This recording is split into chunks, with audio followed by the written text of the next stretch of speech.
বাক্যটা বলতে গেলে লজ্জায় আমার মাথা নত হয়ে আসে। নবীর পরে নবী নাই, এই আইন চাইতে হবে, চাইতে হবে। তো মুসলমানের দেশে বসে, তো কার কাছে? হিন্দুর কাছে না, খ্রিস্টানের কাছে না, বৌদ্ধের কাছে না, এই মুসলমান দাবিদার নেতাদের কাছে, যারা নিজেদেরকে ইমানদার দাবি করে।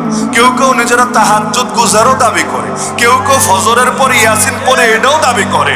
আরে মাঝে মধ্যে হজে যায়, উমরা যায়, আর শাহজালাল শাহপরানে তো নিয়মিত কিছু কি মারতে থাকে। আরে এত বুজুর্গ, কেউ মদিনা সনদ দিয়ে নাকি দেশ চালায় উল্টা ফেলবে। বাহ, যা চাই নাই তার চাইতেও তো বেশি কিছু। কিন্তু আমাদের চাওয়া লাগে নবীর পরে নবী নাই, সংসদে আইন চাই। চাইতে চাইতে 53 বছর চলে গেল, এখনো আইন পাশ করার খবর নাই। কত এলো আর কত গেল। নবীর ইজ্জত হেফাজত করতে সবাই ব্যর্থ প্রমাণিত হলো। কিসের এত সমস্যা? কারে খুশি করতে চায় এরা? নবীর পরে নবী না, এটা চাইতে হবে কেন? তুই যদি ইমানদার হোস, তোর ইমানের দাবিতেই তো তুই আইন করবি। কাদিয়ানি কাফের, এটা তো তোর ইমানের দাবিতেই তোরে বলতে হবে। যদি কেউ মনে করে নবীর পর কেউ নবী হতে পারে, আল্লাহর কসম করে বলি, ও যদি নামাজ পড়ে তাও কাফের, যদি রোজা রাখে তাও কাফের, যদি হজ করে তাও কাফের, যদি তাহাজ্জুদ পড়ে তাও কাফের, যদি ইয়াসিন পড়ে তাও কাফের। নবীর পরে নবী আসতে পারে, কাদিয়ানিরা হক হলে হতে পারে, এইরকম ধারণা যারা রাখবে ওরা কাফের, কাফের, কাফের।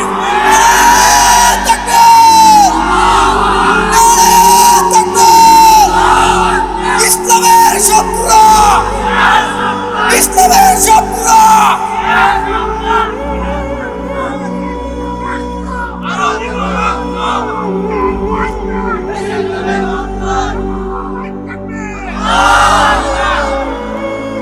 আল্লাহর জন্য ভালোবাসা অর্জন করা সবসময় দরকার, এটা বলে আমার আলোচনা শেষ। আলহামদুলিল্লাহ, আপনাদের বিরাট ধৈর্য, আমি অবাক হচ্ছি। রাত 12টার পরে একটা মানুষ নড়ে নাই, সবাই স্থিরভাবে বসা। আমার তো মনে হচ্ছে আরো 2-4 ঘন্টা বললেও চলতে থাকবে। তবে একবারেই সব কথা বলা ঠিক না, আজকে ভূমিকা দিয়ে গেলাম, বাকি পর্বগুলো ধাপে ধাপে ইনশাআল্লাহ চলতে থাকবে। কিন্তু আমি মূল যে বার্তাটা দিতে চাচ্ছি, পুরো আলোচনার খোলাসা, সেটা হলো আল্লাহর জন্য ভালোবাসার এই নিয়ামত যদি হাসিল করতে না পারে, আজকের বাংলাদেশে একটা ঐক্যের পরিবেশ কিন্তু তৈরি হয়েছে, সবাই জানেন না? আলহামদুলিল্লাহ, সবাই বলছে, সবাই বুঝতে পারছে ঐক্য দরকার। কারণ ঐক্য হলে কি হয়, আমাদের সামনে বিগত 15 বছর রাজনীতিবিদরাও রাজনীতি করে যা করতে পারে নাই, আলহামদুলিল্লাহ এবার ঐক্যবদ্ধ হয়ে জনসাধারণ, রাজনীতিবিদ, অরাজনীতিবিদ সবাই মিলে তার চাইতে বড় কাজ করে দিয়েছে। বাংলাদেশের ইতিহাসে সবচাইতে বড় একটা বিজয়, অন্যতম বড় একটা বিজয় ছিনিয়ে এনেছে। তাহলে ঐক্যবদ্ধ হলে যে ফল পাওয়া যায় এটা স্পষ্ট। না হলে যে জালেম মাথার উপর চেপেছিল, এইরকম জালেম 20 বছরেও যাবে, এটা অনেকে কল্পনা করেনি। বিশ্বাস করেন না? মূর্তি তো ডেইলি ডেইলি তৈরি হতো, আর এখন তারাইলে আসলে বিশ্বাস করেন আমার মজা লাগে, অনেক মজা লাগে। আমি গল্পটাও করি অনেক জায়গায়, তারাইলে ঢুকলেই দেখি দুইটা সুন্দর করে দুই পাশে নুয়ে আছে, কি যে দৃশ্য। এবং পাবলিক ছুটায়ও না, পাবলিকেরও দিলে ভালো কারেন্ট আছে দেখি, মানে ভেঙে আলাদাও করে না। আসলে যখন দেখি যে এমনি না খাড়ায়া এমনি শুয়ে আছে, আর হাত টাত পাবলিক মাথা ভেঙে দিয়েছে, দিল থেকে দোয়া বের হয়ে আসে, আল্লাহ যদি চান এই মানুষগুলোর হাতে একদিন ইসলামের বিজয় আসবে। একদল চেয়েছিল দেশে যাতে রহমতের ফেরেশতা ঢুকতেই না পারে, এজন্য অলি গলি চিপায় চাপায় সব জায়গায় ছবি, প্রতিকৃতি, মূর্তি, ভাস্কর্য দিয়ে ভরে রেখেছে। কারণ জানে যেই ঘরে ছবি থাকে ওই ঘরে ফেরেশতা আসে না। তো গোটা দেশে যদি এইগুলো দিয়ে ভৈরা দিতে পারে, ফেরেশতা আসবে না। ফেরেশতা আসবে না মানে রহমতের ফেরেশতা আসবে না, গজবেরটা তো ঠিকই আসবে। কখনো ভূমিকম্প নিয়ে, কখনো মহামারী নিয়ে, কখনো দুর্ভিক্ষ নিয়ে, কখনো আগুন নিয়ে, এক এক সময় এক একটা নিয়ে। ওরা চাচ্ছিল এটা সব মরুক, খালি ওরা টিকে থাকুক ওদের শয়তানের উপর ভর করে। আলহামদুলিল্লাহ, পাবলিক ঐক্যবদ্ধ হতে পেরেছে, যার কারণে আল্লাহ তাআলা বিজয় দিয়েছেন। ওরা পর্যন্ত হার মানতে বাধ্য হয়েছে। বলে, স্যার গুলি একটা দিলে একটাই যায়, বেশি তো যায় না। শখ কত, এক গুলি দিয়ে আরো মারতে চাও, শেষ পর্যন্ত গুলি ফুরিয়ে গেল, আমাদের আবেগ ফুরিয়ে নেন। আলহামদুলিল্লাহ, যখন ঐক্যবদ্ধ হয়ে মাঠে নেমেছে, সামনে খাওয়ার সুযোগ নাই, জাতির উদ্দেশ্যে কিছু বলতে মনে চায়, বলার সুযোগ নাই, এমনকি ঘরে বেডরুমে যা আছে তো গুছায়া টুছায়া নেওয়ারও সুযোগ নাই। আর পাবলিক তো বড় ডেঞ্জারাস, বেডরুমেও ঢুকে ছেড়েছে, ফ্রিজের খাবারটাও বাকি রাখে নাই, পুষ্কনির পানির মধ্যে মাছ যে আছে এগুলো অন্তত রাখ না, এগুলো পর্যন্ত সব নিয়ে এনেছে। আর এনেছে এজন্য না যে অভাবে পড়েছে, খুব লোভ জেগেছে, তা না, বরং ক্ষোভ আর প্রতিবাদ জানানোর ভাষা হিসাবে এই কাজটা করেছে। তাহলে ঐক্য হলে যত বড় পরাশক্তি হোক, তার বিরুদ্ধে যে বিজয় আসে এটা তো নিশ্চিত। দুনিয়ায় মুসলমান 200 কোটি, ইসরায়েল ইহুদি মাত্র 1 কোটি। সংখ্যাটা মনে রাখেন, মুসলমান প্রায় 200 কোটি, ইসরায়েল ইহুদি মাত্র 1 কোটি। কই 200 কোটি, কই 1 কোটি? ওই 1 কোটি 70 বছরের বেশি সময় ধরে আমাদের প্রথম কেবলা দখলে রাখে কিভাবে? গত 1 বছর ধরে যুদ্ধ চলছে তুফানুল আকসা। 7ই অক্টোবর 2023 থেকে আজ অক্টোবর শেষ হতে চলছে, এই যে 2024, 1 বছরের বেশি চলে গেল। ইতিমধ্যে হামাসের দুইজন নেতা শেষ, ইসমাইল হানিয়া শহীদ, ইয়াহিয়া সিনওয়ার রহমতুল্লাহ আলাইহি শহীদ। এখন বাকি আছেন খালেদ মিশাল আর আবু ওবায়দা, তারাও যে কোনো সময় শাহাদাতের জন্য প্রস্তুত। কিন্তু 200 কোটি মুসলমান এখনো সময় হয় নাই ঐক্যবদ্ধ হয়ে নামার।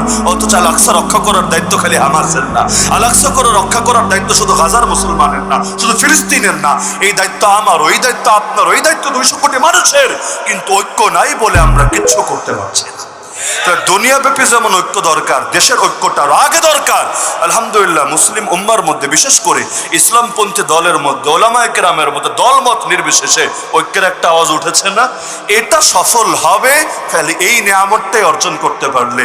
ভালোবাসা হবে দলের জন্য না, মতের জন্য না, ধারার জন্য না, পয়সার জন্য না, রাজনীতির জন্য না, ভালোবাসা হবে আল্লাহর জন্য। আল্লাহ ভালোবাসে প্রতিটা মুসলমানকে, আমি ঘৃণা করতে পারি কিভাবে? হ্যাঁ, যদি কখনো ভুল বোঝাবুঝি হয়, রাগারাগি হতে পারে, রাগারাগি ভাঙতে হবে। নবী বলেছেন সর্বোচ্চ 3 দিন। 3 দিন যদি পার হয়ে যায়, 4 নম্বর দিনও মুসলমানের সঙ্গে সম্পর্ক ছিন্ন করে রাখো, তুমি কাফেরের মতো কাজ করেছো। মান হাজারা আখাহু ফাওকা সালাসি লায়ালিন ফাকাদ কাফার। হ্যাঁ, ভুলভ্রান্তি হবে, ভুল বোঝাবুঝি হবে, কিন্তু ইসলাম রক্ষায় একযোগে মাঠে নামতে হবে। তবেই ইনশাআল্লাহ আগামীর বাংলাদেশ ইসলামের বাংলাদেশ। এই দেশের বেশিরভাগ মানুষ ইসলাম চায়, বিশ্বাস হয় না? আসলে ইসলাম চায়, কারণ বাকি সবকিছুর উপর বিরক্ত, বুঝে ফেলেছে কিচ্ছু দিয়ে কিচ্ছু হবে না, হবে আল্লাহর সাহায্য দিয়ে। আর আল্লাহর সাহায্য আসবে আল্লাহর দিন মানলে। আল্লাহর দিন না মানলে কেন আল্লাহ সাহায্য করবে? আর আল্লাহ সাহায্য না করলে মোদির বাপের হাতেও সাহায্য নেই, পুতিনের হাতেও সাহায্য নেই, বাইডেনের হাতেও সাহায্য নেই, নেতানিয়াহুর হাতেও সাহায্য নেই। সাহায্যের মালিক একজনই, নাম তার আল্লাহ। তো সেই আল্লাহর দিন আল্লাহর জমিনে কায়েম হয় না কেন? সবাই চায়, আমি চাই, আপনি চান, সবাই চাই, কায়েম হয় না কেন? হবে কেন? যতদিন নিজেরাই নিজেদের পেছনে কামড়াকামড়ি করবে। মাছের স্বভাব, মাছ খায় মাছে, আর বাঙালি খায় বাঙালিরে, কারণ মাছ খেয়ে খেয়ে মাছের স্বভাবও ভেতরে ঢুকে গেছে। এই কথাটা বলতেন আল্লামা মমতাজুল করিম বাবা হুজুর রহমতুল্লাহ আলাইহি, হাটহাজারী মাদ্রাসা সিনিয়র মুহাদ্দিস। দুষ্টমি করে বলতেন, মাছে মাছ খায় বাঙালি মাছ খায়, সমান সমান বাঙালি এখন বাঙালিরে খায়। তো এখন এই খাওয়া খাওয়াই বাদ দিয়ে বাতিলের বিরুদ্ধে ঐক্যবদ্ধ হওয়া দরকার। শক্তি আছে। এই যে আপনাদের চরেও মারপিট হয় না, হয় না মনে হয়? তারাইলে হয় না মনে হয়? কোন জায়গায় হয় না? নরসিংদীর চর যান, ব্রাহ্মণবাড়ি এলাকা যান, আবার ফরিদপুর যান, মানে বাংলাদেশের অধিকাংশ এলাকায় এমন যেখানে গ্রামে গ্রামেও যুদ্ধ লেগে থাকে না? এই যুদ্ধটাই যদি হতো ইসলামের বিপক্ষে শক্তির বিরুদ্ধে, এই যুদ্ধটাই যদি হতো নাস্তিক্যবাদী শক্তি, হিন্দুত্ববাদী শক্তি, সেকুলার শক্তি, সকল দুঃশাসনের বিপক্ষে, বিজয় আসার জন্য এতকাল অপেক্ষা করা লাগতো না। ইতিমধ্যে বিজয়ী হয়ে পায়ের উপর পা তুলে ইসলামের স্বর্ণালী সুদিন দেখার সুযোগ আমাদের হয়ে যেত। আল্লাহর জন্য ভালোবাসতে পারবেন না ইনশাআল্লাহ?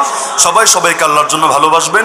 অতীতের মনের ব্যাপারে যা ছিল সব ঝেড়ে ফেলবেন। আল্লাহ রাসূল তার এক সাহাবীকে বলেছিলেন, সকাল যাতে হয় এমন অবস্থায় কোনো মুসলমানের প্রতি অন্তরে যাতে বিদ্বেষ না থাকে। নবী দোয়া শিখিয়েছেন, না কোরআনে দোয়া আছে, ওয়ালা তাজআল ফি কুলুবিনা গিল্লাল লিল্লাযিনা আমানু। ঈমানদারদের ব্যাপারে আমাদের অন্তরে আল্লাহ কোনো বিদ্বেষ রাখেন না। আর অন্তর যখন উদার হবে, আল্লাহ বলেছেন তারা সফল হবেই হবে। এই আয়াতটা শোনাবো, আয়াতটা শোনাবো। আল্লাহ রাসূল সাল্লাল্লাহু আলাইহি ওয়াসাল্লাম একদিন তার এক সাহাবী মেহমান হয়েছে আরেক সাহাবীর ঘরে। তো মেহমান যখন হয়েছে, এখন সেই সাহাবী খাওয়াবে কি? খাওয়ার কিচ্ছু নাই ঘরে। গিন্নির গিয়ে জিজ্ঞাসা করছে, কিছু থাকলে মেহমানরে দাও। এখন গিন্নি বলছে, কিচ্ছু তো নাই তোমার খাওয়ার জন্য, আমার জন্য, বাচ্চাদের জন্য সামান্য ছিল, তা যদি দেই বাচ্চারা না খেয়ে থাকতে হবে। বললো, থাক বাচ্চারা না খেয়ে, তবুও নবীর মেহমান এসেছে ঘরে, এই মেহমানরে খাওয়াতে হবে। ভালো কথা, কিন্তু মেহমান কি মেজবান ছাড়া খাবে? খাওয়ার তো কথা না, মেজবানরা নিয়েই তো খাবে। এই বাচ্চার খাবার মেহমানও খাবে, আবার মেজবানও ভাগ বসাবে। বসাবে, কারো চাহিদা মিটবে না, সবারই ক্ষুধা থাকবে। কি করার? স্ত্রীরা বললো এক কাজ কইরো, খাবার দেওয়ার আগে কৌশলে বাতি নিভায়া দিও। মেহমান ভাববে বাতির তেল শেষ, আর ওই যুগে তেল শেষ হলে রাতে তেল কই পাবে? আসলে তেল শেষ না, তেল আছে, ইচ্ছাকৃত নিভিয়ে দিয়েছে। এখন বাস্তবে স্ত্রীও সেই কাজ করলো, মেহমানের সামনে খাবার দিল, মেহমান যা আছে খেলো, আলহামদুলিল্লাহ বললো। মেজবান পাশে বসে বসে খাবার তো নাই, কি করবে? এখন দাঁত দিয়ে মুখ দিয়ে খাওয়ার মতো আওয়াজ করলো, যাতে মেহমান বোঝে না সেও খাচ্ছে, একসাথে বসে একই খাবার হয়তো খাচ্ছে। আসলে খাওয়ার কিছু নাই, না খেয়ে জামাই বউ বাচ্চা সব রাত কাটিয়ে দিল। সকালে গেল নবীর কাছে, আল্লাহ নবী তারে দেখা মাত্রই বলল, ওরে আমার সাহাবী, কি আমল করলা তুমি গত রাতে? আল্লাহ দেখি তোমার ব্যাপারে কোরআনের আয়াত নাযিল করে দিয়েছে। কি আয়াত? ওয়ায়ুসিরুনা আলা আনফুসিহিম ওয়ালাউ কানা বিহিম খাসাসা, তারা অন্যকে প্রাধান্য দেয় নিজের উপর, যদিও এতে কষ্ট হয়। ওয়ামা ইউকা শুহা নাফসিহি, অন্তরের সংকীর্ণতার কিপটামি থেকে যাকে বাঁচানো হলো, ফাউলাইকা হুমুল মুফলিহুন, তারাই সফল কাম, তারাই কামিয়াব। তো এই সফল কাম হতে রাজি আছেন?